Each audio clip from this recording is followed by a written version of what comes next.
नमस्कार और एक बार फिर से आप सभी लोगों का स्वागत है हमारे इस यूट्यूब चैनल में। और आज के अपने इस लेक्चर में हम पढ़ने जा रहे हैं एक ऐसा टॉपिक जो प्रोग्रामिंग के लिए बहुत ही ज़्यादा इंपॉर्टेंट है, क्योंकि इस टॉपिक का नाम हमारे क्या है, नाम देख ही रहे होंगे आप। इसको हम कहते हैं फंक्शन। अब फंक्शन क्या चीज़ है मैं बताऊं तो इसके पहले समझ लीजिए, आप किसी भी तरीके की प्रोग्रामिंग अगर कर रहे हैं तो उसमें फंक्शन के बिना आप कभी भी बड़ी प्रोग्रामिंग नहीं कर सकते हैं। तो इसलिए मैं शुरू में ही बताया कि इस चीज को बहुत ध्यान से पढ़िएगा। शुरुआत करने जा रहे हैं अपने टॉपिक की, और सबसे पहली चीज हमको समझनी होगी कि आखिरकार फंक्शन होता क्या है। और अगर पहली लाइन पढ़िए तो यहीं से क्लियर हो जाएगा। A function is a block of code which only runs when it called.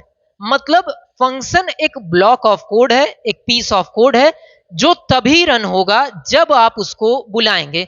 मतलब जब आप उसे प्रोग्राम में कॉल करेंगे, भाई आप जो 4-5 लाइनें अलग से लिखी हैं आप रन हो जाओ, जब उसको रन होने को बोलोगे तभी वो रन होगा, उसके अलावा वो रन नहीं होगा। ये लाइन सबसे इंपॉर्टेंट है। देखिए यहां पर मेंशन है कि व्हेन इट इज कॉल्ड, मतलब कि जब फंक्शन में उसे कॉल किया जाएगा तभी वो आएगा, नहीं तो आप लिखे हो और उसे कॉल नहीं करोगे तो वो रन नहीं होगा।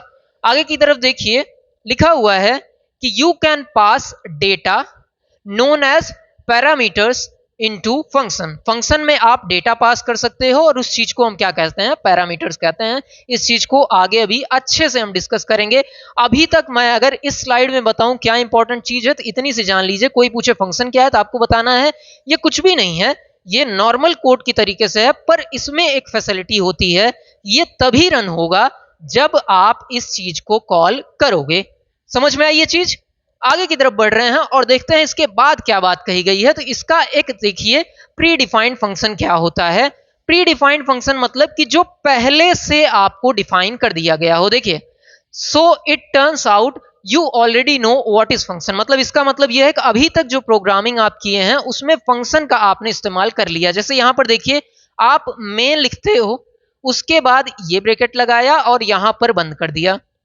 इसका मतलब क्या है कि यहां पर मेन फंक्शन चल रहा है यहां से यहां तक, यही चीज यहां पर कही जा रही है। तो प्री डिफाइंड फंक्शन मतलब ऐसे फंक्शन जो पहले से ही डिफाइन हो, उनको हम क्या कहते हैं, प्री डिफाइंड फंक्शन कहते हैं। जैसे देखिए यहां पर समझाया गया है, मेन आपका प्री डिफाइंड फंक्शन है कि जब आप मेन को कहते हैं तो रन होता है। इसके अलावा एक और प्री डिफाइंड फंक्शन है, जैसे प्रिंट एफ फंक्शन होता है कि आप प्रिंट एफ को कॉल करते हैं तब वो चीज रन होती है, अगर कॉल नहीं करते हैं तो वो चीज रन नहीं होती है। तो फंक्शन कोई नई चीज नहीं है, बस शब्द आज हम सुन रहे हैं, बाकी इस्तेमाल हम पहले से करते आ रहे हैं। मेन, प्रिंट या एक्स वाई जेड कई तरीके के फंक्शन देखे होंगे। इसकी पहचान क्या है, उसको लिखने के बाद आप ऐसा पैरेंथेसिस लगाते हैं। समझ में आ गई होगी इतनी चीज। आगे की तरफ बढ़ रहे हैं और देखते हैं इसके बाद हमारे सामने क्या चीज आती है। तो यहां पर देखिए बताया गया है किस तरीके से आपको फंक्शन को बनाना है। ये चीज अब ध्यान से सुनिएगा, ठीक है। फंक्शन को बनाना किस तरीके से है। अब ये चीज बहुत से बच्चे गलती करते हैं। सबसे पहली चीज आपको क्या करनी है, सबसे पहली चीज यहां पर देखिए लिखा हुआ है void। अब void क्या है अभी हम समझेंगे, ठीक है। उसके बाद लिखा है माई फंक्शन, ये आपके फंक्शन का नाम है। माई फंक्शन क्या है, फंक्शन का नाम है। आप इसे X Y Z, add, subtract, multiply या जिस तरीके का फंक्शन आप बना रहे हो उस तरीके की चीज यहां पर लिख सकते हैं। ये सिर्फ और सिर्फ नाम है। जैसे आप वेरिएबल डिक्लेयर करते हैं वैसे ही ये फंक्शन का नाम डिक्लेयर हो रहा है। उसके बाद पैरेंथेसिस लगाया, फिर आपको ये ब्रैकेट लगाना है और इसके अंदर आप जितने piece of code, 1 line, 2 line, 3 line, 4 line लिखना चाहते हैं उस चीज को लिख देंगे। अब बात आती है सर ये void कहां से आ गया, ये तो अभी तक हम नहीं यूज करते हैं।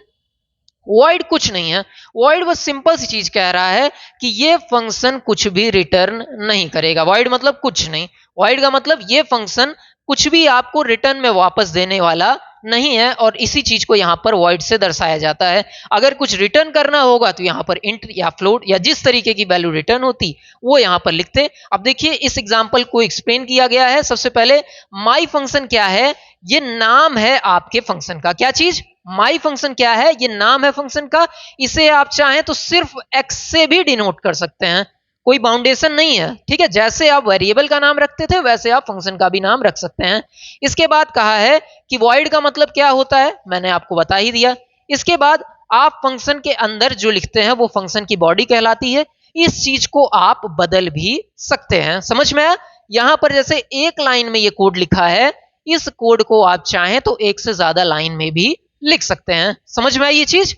आगे की तरफ बढ़ रहे हैं। देखिए अगली स्लाइड हमारी क्या कहती है, कॉल अ फंक्शन। किसी फंक्शन को बुलाना हो, अभी हमने पढ़ा ना कि अगर फंक्शन को बुलाएंगे तभी वो फंक्शन रन होगा और नहीं बुलाएंगे तो वो फंक्शन रन नहीं होगा। तो सर बुलाएंगे कैसे, ये तो आपने बताया ही नहीं है। फंक्शन को बुलाने का या कहें कॉल करने का तरीका बहुत ही ज्यादा सिंपल है। कैसा है देखिए, यहां पर क्या किया गया है, मैं अगले पेज में चलता हूं और एग्जाम्पल एक मैंने लिया है उसके माध्यम से आपको समझाता हूं। देखिए यहां पर जब भी हम कोई फंक्शन बनाते हैं, जैसे देखिए यहां पर मैंने फंक्शन को डिक्लेयर कर दिया, इसके बाद देखिए मेन फंक्शन में मैंने माई फंक्शन लिखा है, और जब इस तरीके से आप कुछ लिखते हैं यही फंक्शन को कॉल करना कहा जाता है। क्या चीज? फंक्शन ऊपर डिक्लेयर है और जब मेन फंक्शन के अंदर आप उस फंक्शन के नाम के साथ पैरेंथेसिस लगाते हैं तो उस चीज को हम क्या कहते हैं, फंक्शन को कॉल करना। इस एग्जांपल को समझिए। देखिए यहां पर क्या चीज हो रही है, यहां पर मैंने एक फंक्शन डिफाइन किया जो कुछ भी रिटर्न नहीं करेगा। इसके अंदर देखिए माई फंक्शन नाम का ये फंक्शन है, और जब भी ये कॉल किया जाएगा तो ये प्रिंट कर देगा आई जस्ट गॉट एग्जीक्यूटेड। जब भी ये कॉल किया जाएगा ये मैसेज हमारा प्रिंट होके आ जाएगा। तो यहां पर मेन फंक्शन के अंदर ये एक बार कॉल किया गया, दो बार कॉल किया गया, तीन बार कॉल किया गया। जब पहली बार कॉल किया गया तो यहां पर गया, ये फंक्शन रन हुआ, आपका आई जस्ट गॉट एग्जीक्यूटेड रन हुआ। फिर से दोबारा गया और दोबारा यही चीज सिर्फ प्रिंट हुई, और कुछ तो हो नहीं रहा है। तीसरी बार गया और तीसरी बार भी यही चीज प्रिंट हुई। तो आपके आउटपुट में क्या आएगा, जाहिर सी बात है 3 बार I just got executed print होके आ जाएगा और कुछ नहीं होगा। और इसी तरीके से आप फंक्शन को कॉल करते हैं। तरीका क्या है, बहुत सिंपल है। तरीका सिर्फ इतना है कि आपको माई फंक्शन या उस फंक्शन का नाम इस तरीके से लिख देना है, और मेन प्रोग्राम के अंदर आप जिस भी हिस्से में इस चीज को लिख देंगे ये चीज वहां पर कॉल हो जाएगी। समझ में आया? देखिए यहां पर भी देखिए 3 बार ये एग्जीक्यूट हुआ है, ये हमारा आउटपुट आएगा। समझ में आई इतनी चीज? चलिए आगे की तरफ बढ़ रहे हैं और देखते हैं हमारा आगे की बात क्या कही जा रही है। तो यहां पर पैरामीटर एंड आर्ग्यूमेंट की बात की गई है। देखिए जो हमारा फंक्शन है उसके अंदर हम कुछ वैल्यू देते हैं और उसको इसकी सहायता से देते हैं। देखिए क्या लिखा है, information can be passed to functions as parameter. Parameter के सहायता से आप फंक्शन में इंफॉर्मेशन पास कर सकते हैं। अब ये चीज मैं ऐसे समझाऊंगा तो आपको नहीं समझ में आएगा, लेकिन मैं एग्जाम्पल के सहायता से आपको भी दिखाता हूं। देखिए एक बार में ये चीज आपको समझ में आ जाएगी। देखिए यहां पर जब मैं इस चीज को, प्रोग्राम को देखिए, यहां पर मैंने एक फंक्शन लिया माई फंक्शन नाम का, और यहां पर कैरेक्टर नेम मैंने लिया, प्रिंट करा दिया इस चीज को। यहां पर देखिए सिर्फ फंक्शन को मैंने डिफाइन कर दिया है, और फंक्शन क्या करेगा, हेलो, और जो भी स्ट्रिंग आप चाहते हैं वो स्ट्रिंग यहां पर प्रिंट हो जाएगी। सिर्फ इतना सा काम किया है।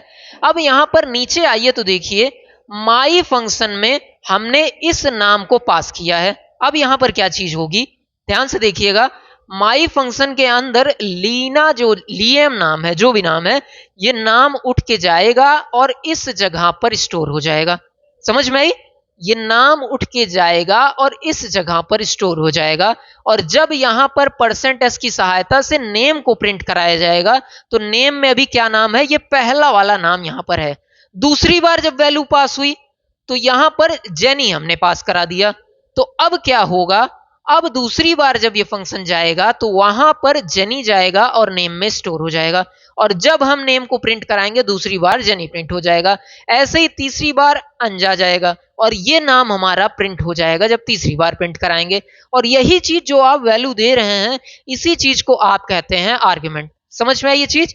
इसी चीज को आप क्या कहते हैं, आर्ग्यूमेंट देते हैं। इसके बाद आगे बढ़ते हैं और देखते हैं हमारा अगला पॉइंट क्या है। यहाँ पर देखिए मल्टीपल पैरामीटर किस तरीके से हम पास करा सकते हैं। जैसे अभी एक पैरामीटर पास कराए, वैसे ही देखिए अगर हम 2 पैरामीटर पास कराना चाहें तो वो भी हम यहाँ पर पास करा सकते हैं। जैसे एक तो हम देखिए स्ट्रिंग पास करा रहे हैं, दूसरा हम क्या पास करा रहे हैं, इंटीजर पास करा रहे हैं।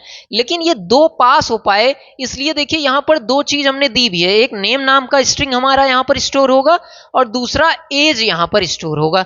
तो जब ये माई फंक्शन कॉल होगा तो जो आपका ये नाम है, ये नाम चला जाएगा नेम में स्टोर हो जाएगा, और जो 3 है वो जाकर एज में स्टोर हो जाएगी। तो जब हम %s की सहायता से नेम को प्रिंट कराएंगे तो ये नाम हमारा प्रिंट आउट हो जाएगा, और जब हम एज को प्रिंट कराएंगे तो ये वैल्यू प्रिंट हो जाएगी। समझ रहे हैं कैसे दोनों वैल्यू एक साथ हम ट्रांसफर कर रहे हैं।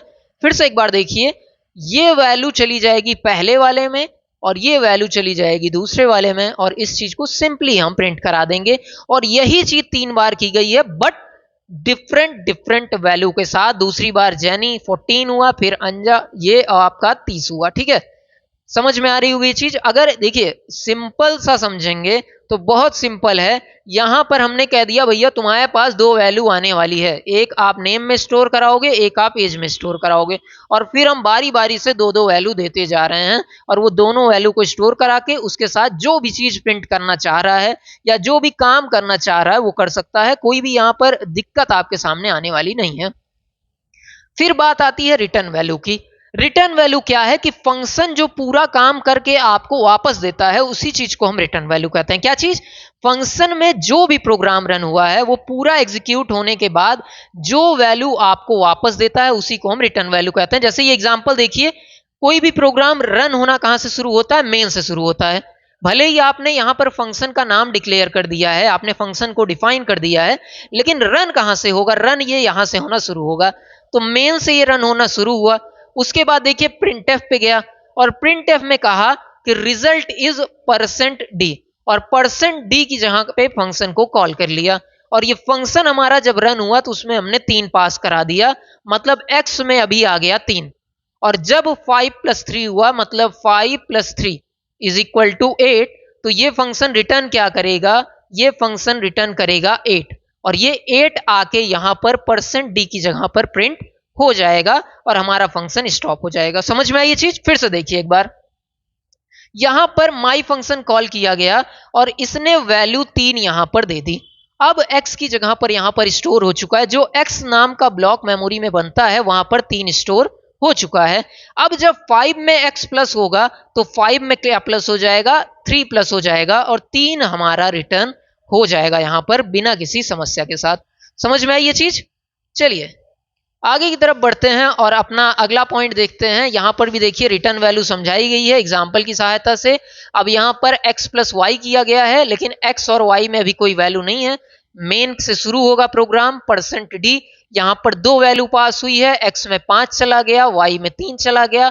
5 और 3 जुड़ेगा तो क्या चीज रिटर्न होगी? 8, और यहां पर प्रिंट हो जाएगा 8। आउटपुट देखिए 8 आया हुआ है। एकदम आसान सी चीज है। बस यहां पर आपको समझना क्या है, फंक्शन जब कॉल कराया जा रहा है, जब फंक्शन कॉल कर रहा है तो अपने साथ किस तरीके की वैल्यू ले जाकर वो स्टोर कर रहा है। समझिए इस चीज को। यहां से 5 उठा और x में जाकर स्टोर हो गया, यहां से 3 उठा और y में जाकर स्टोर हो गया, और वही चीज समझ लीजिए सिंपल सा प्लस वाला प्रोग्राम ये बन के रह गया, और यहां पर 8 हमारा जवाब में आ गया। समझ में आई ये चीज? आगे की तरफ बढ़ रहे हैं, और आज के इस लेक्चर का दूसरा टॉपिक हमारे सामने होने वाला है रिकर्जन।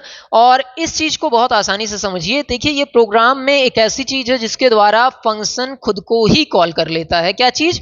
कोई फंक्शन अगर खुद को ही कॉल कर ले रहा है तो उस चीज को हम क्या कहते हैं? रिकर्जन कहते हैं। आसान सी चीज है। रिकर्जन क्या है? जब एक फंक्शन खुद को ही कॉल करे तो उस चीज को क्या कहते हैं? रिकर्जन। यहां पर देखिए, recursion is a technique of making a function call itself. जब फंक्शन खुद को ही कॉल कर ले तो उस चीज को हम क्या कहते हैं? रिकर्जन कहते हैं। और यहां पर बहुत ज्यादा देखिए डीप नहीं भी जाएंगे तो भी समझ में आ जाएगा ये चीज। और एक एग्जांपल छोटा सा मैंने लिया है। देखिए यहां पर देखिए, सबसे पहले हमने डिफाइन कर दिया, डिक्लेयर कर दिया कि हमारा सम नाम का फंक्शन आने वाला है। उसके बाद मेन फंक्शन यहां से प्रोग्राम रन होना शुरू होगा। अब यहां पर देखिए रिजल्ट में जब वैल्यू स्टोर करानी थी तो हमने फंक्शन को कॉल कर दिया और उसमें वैल्यू 10 पास कर दी। अब ये 10 उठ के जाएगा और यहां स्टोर हो जाएगा। ठीक है, अब इस INT k में क्या है? 10 है। अब पूछ रहा है अगर 10 ज्यादा है 0 से तो आप रिटर्न कर लीजिए k, मतलब k में जो वैल्यू है 10, और सम k-1, मतलब 10 - 1 = हो गया क्या? 9 हो गया। समझ में आया? फिर ये जाएगा और फिर से पास होगा और इसमें 8 जुड़ जाएगा, 7 जुड़ जाएगा, और 0 तक ये रन होगा। एक बार अगर इस चीज को देखेंगे तो यहां पर मैंने इस प्रोग्राम को पूरा एक्सप्लेन भी करके आपको समझा दिया है कि देखिए सबसे पहले जाएगा 10 के लिए, फिर 9 के लिए ये फंक्शन कॉल होगा, फिर 9 के बाद 8 के लिए, 7 के लिए, और फाइनली 10 से लेके आपकी 1 तक की सारी वैल्यू जुड़ जाएगी। 0 पे ये कंडीशन फॉल्स हो जाएगी, प्रोग्राम रन होना रुक जाएगा। और यहाँ पर ये फंक्शन खुद को ही बार बार कॉल कर ले रहा है, इसी चीज को आप रिकर्जन कहते हैं। इसको थोड़ा मैं डीपली नहीं पढ़ा रहा हूं, और इसका कारण ये है कि यहाँ पर जो बच्चे आ रहे हैं ये एक पेपर समझ लीजिए पास कर चुके हैं, वेब डिजाइनिंग का जावास्क्रिप्ट पढ़ चुके हैं, और लगभग लोगों ने पाइथन भी पढ़ ली होगी। तो इस चीज को यहाँ पर इस तरीके से मैंने कवर किया है, ताकि जो बच्चा कुछ भी ना जानता हो वो भी बेसिक चीजें जान ले, ताकि जब भी प्रोग्रामिंग करें हम आईओटी में भी तो चीजों को समझ पाएं। बाकी तो कोई समस्या आपके सामने नहीं आने वाली है, क्योंकि जब क्वेश्चंस भी हम डिस्कस करेंगे तो भी हम समझाएंगे कि क्या चीज आपका कहां पर है। बाकी अगर चैप्टर पूरी तरीके से पढ़ लिया हो तो क्वेश्चन लगाने की बारी है, और वो क्वेश्चन आपको लास्ट में वीडियो में मैं ऐड कर दूंगा, आप वहां से देख सकते हैं। क्वेश्चन जरूर से जरूर लगा लीजिएगा, उसकी प्रैक्टिस कर लीजिएगा, क्योंकि उसके बिना बाकी किसी भी चीज का कोई भी मतलब नहीं है। ठीक है, उसके बाद आगे के लेक्चर में हम अपना अगला चैप्टर जो चैप्टर 5 है उसको कवर करेंगे। 2 ही चैप्टर बचे हैं, जल्दी से जल्दी उसको खत्म करने का प्रयास रहेगा। वीडियो समझ में आ गई हो तो लाइक कर दीजिएगा, चैनल को सब्सक्राइब कर दीजिएगा। मिलते हैं अगले लेक्चर में। नमस्कार।